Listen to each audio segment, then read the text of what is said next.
Bismillahirrahmanirrahim. Assalamualaikum warahmatullahi wabarakatuh. Segala puji bagi Allah yang telah memberi sebaik-baik nikmat berupa iman dan Islam. Salawat dan doa keselamatan terlimpah kepada Nabi Agung Muhammad SAW beserta keluarga dan para sahabat-sahabat Nabi semuanya.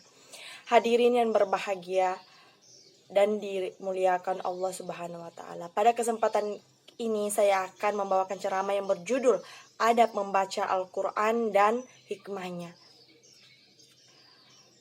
Kita ketahui bersama bahwa begitu indah Islam sehingga adab membaca Al-Quran perlu diketahui Muslim agar mendapat pahala. Al-Quran merupakan kitab suci umat Islam yang wajib dipedomani bagi tiap Muslim agar mendapat pahala. Al-Quran merupakan kitab suci umat Islam yang wajib dipedomani bagi setiap Muslim. Sebab Al-Quran nanti akan memberi syafaat bagi yang membaca di hari akhir. Dari Zaid bahwa ia mendengar Abu Salam berkata, telah menceritakan kepada aku Abu Umamah Al-Bahili. Ia berkata, saya mendengar Rasulullah SAW bersabda, bacalah Al-Quran karena ia akan datang memberi syafaat kepada para pembaca di hari kiamat nanti. Hadis riwayat Muslim nomor 804 syarah Sahih Muslim dan dinyatakan sahih. Dari Aisyah, dari Nabi SAW beliau bersabda, perumpamaan orang membaca Al-Quran sedangkan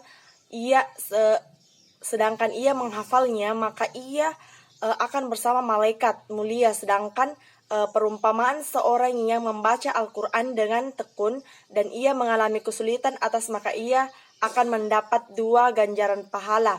Hadis riwayat Bukhari. Terus bagaimana adab-adab dalam membaca Al-Quran? Yang pertama itu bersuci dengan berwudu. Saat membaca Al-Quran, Muslim harus dalam kondisi tidak mempunyai hadas besar atau hadas kecil.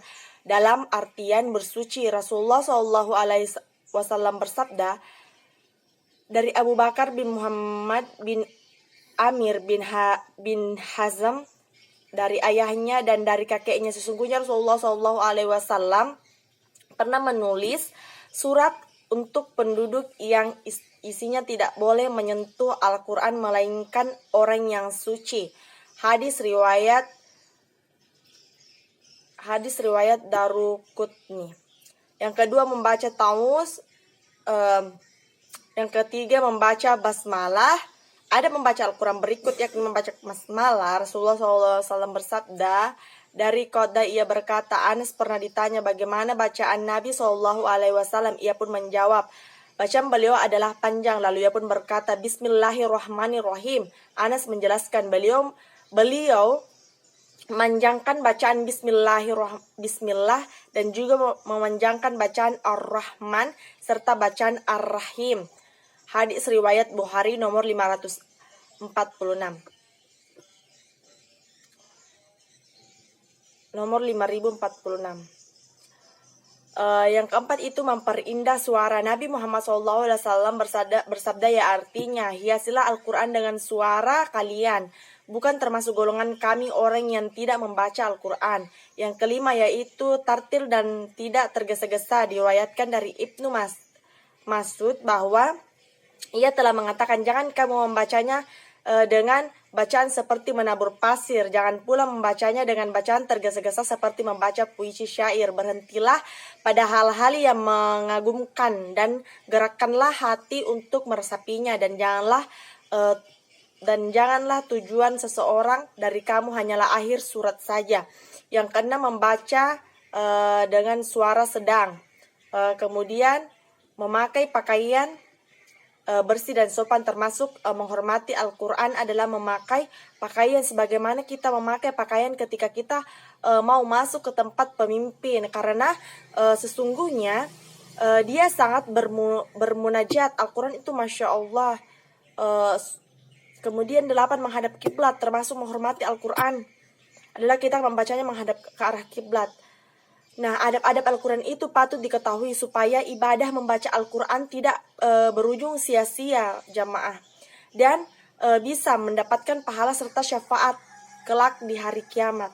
Al-Quran bukan hanya sebuah kitab suci yang diturunkan kepada Nabi Muhammad SAW sebagai mujizatnya, tetapi juga petunjuk hidup manusia dan dalam kehidupan sehari-hari. Di dalamnya terdapat hikmah-hikmah yang sangat luar biasa untuk solusi permasalahan yang kita alami.